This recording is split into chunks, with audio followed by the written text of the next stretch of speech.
રાજકોટના નવા બનેલા હીરાસર એરપોર્ટમાં સત્તાધારી પક્ષ ભાજપ અને ગુજરાત સરકાર દ્વારા જનતાને ઇન્ટરનેશનલ એરપોર્ટના નામે આપેલ લોલીપોપને લઈ ગુજરાત પ્રદેશ કોંગ્રેસ સમિતિ દ્વારા શહેરના બહુમાળી ભવન ચોક ખાતે રમકડા પ્લેન ઉડાવી અને ખોટા પૈસાનો વરસાદ કરી સરકારના લોલીપોપનો કર્યો હતો વિરોધ। રિપોર્ટર ભરત ભરડવા સાથે Rohit Bhojani, India 24 news, Rajkot.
Bharatiya Janata party इन्हें हमें स्पष्ट कहवा मांगिए छी, ताज पलटेंगे, तख्त पलटेंगे, भ्रष्टाचारियों का शासन पलटेंगे।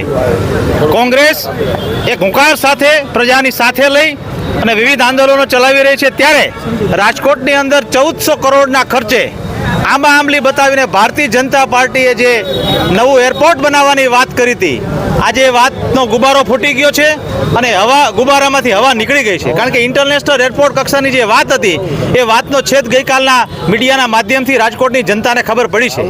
ત્યારે આ એક માત્ર મત લેવા માટેનું રાજકારણ કરવામાં આવ્યું હતું। રાજકોટની પ્રજા સાથે, સૌરાષ્ટ્રની પ્રજા સાથે ગદ્દારી કરવામાં આવી છે અને માત્ર હવાઈના સપનાઓ દેખાડી અને મત લીધા બાદ આજે ભારતીય જનતા પાર્ટીનું નેતૃત્વ કેન્દ્રનું હોય, રાજ્યનું હોય કે રાજકોટનું હોય, એ નેતૃત્વ વામણું પુરવાર થયું છે। રાજકોટની પ્રજાની મજાક થઈ છે।